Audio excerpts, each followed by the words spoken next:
So, in starting to look at the book of Job, like the story is about Job's suffering, and the overall theme is that um, he's not suffering because he did something wrong, and he is really trying to understand how God could let this happen.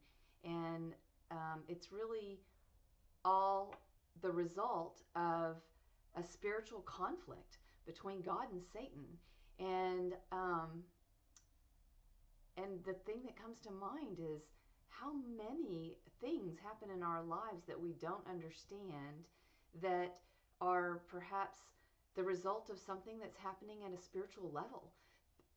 There are other parts of the Bible, and especially in the New Testament, that talk about the battles are spiritual, that there are things happening in principalities that we don't even know about.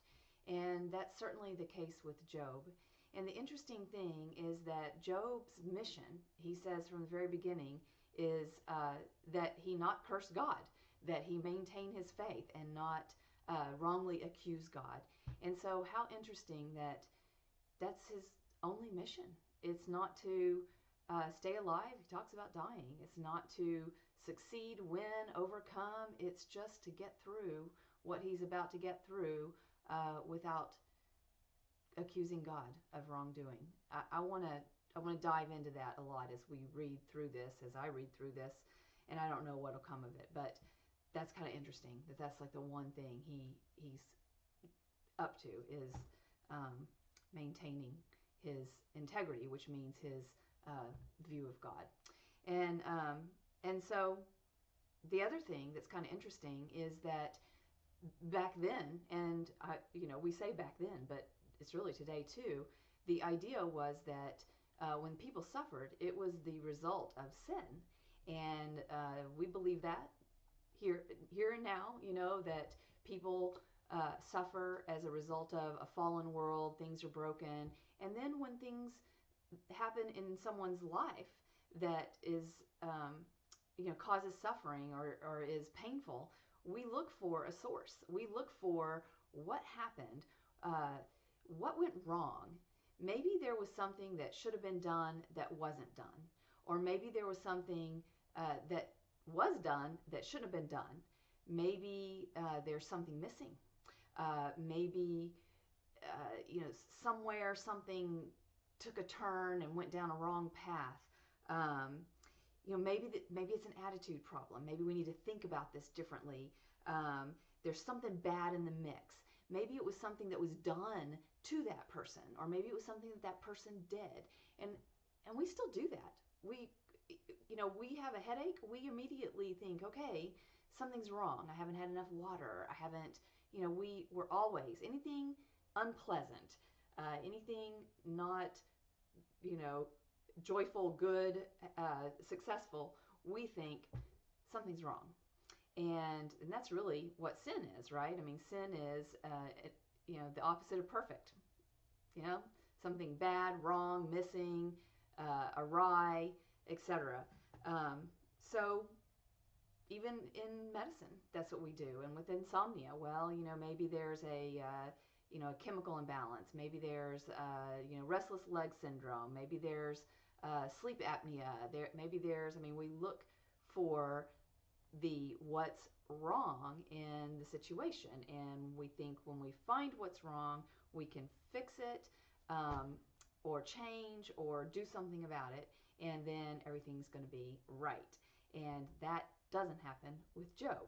And the other thing that's interesting in the way that this plays out is, so if we broaden our idea of sin as being just a shortcoming, or something's wrong, something's bad, something's not good, the opposite of good, we could also look at it broadening kind of the way that things happen. So Job is blessed in the beginning. He prospers. Everything he touches turns to gold. He's got wealth. He's got friends. He's got big family. He's got a successful marriage. He's got property. He's got everything that you could want. He's blessed. And people tend to think, well, that's because God gives him favor. He's favored in some way. And Satan says to God, and this is Satan's thinking, well, of course he thinks right. Of course he praises you. Of course he acknowledges you. You've blessed him in every way. Why wouldn't he? And, Satan's thinking is off because, yes, Job is blessed, but God doesn't seem to really care about all that other stuff. What he cares about and what God, really elevates is Job's integrity with him, Job's faith.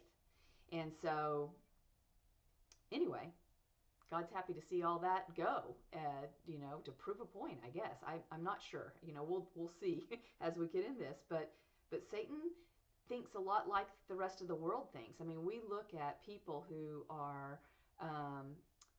happy and are blessed and who say, "Oh, it's a great life, and I'm blessed, and everything's wonderful," and we think, well, that's because you've been given a good hand. I mean, you've got plenty of money. Maybe you have fame. Maybe you have good looks. Maybe you have all these things, and we think that people who have all of those external showings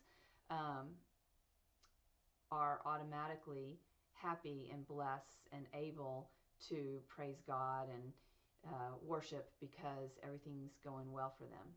And maybe that's not the case. Maybe there's something to see in that as we journey in. Maybe our thinking is off. Maybe that's not as important as we think it is. We all strive for prosperity, and we think that if we make good choices and we live a good life and we serve God and don't lie, cheat, steal, work hard, all those things, that we're going to prosper. And if we don't prosper, well, there's something wrong. There's something wrong. We've done something wrong. We've taken a bad turn. We've made a poor decision. We've fallen short of our true calling, something like that. But as I think we're going to see in Job, our thinking is really kind of broken and in line with Satan's thinking too, which is kind of scary.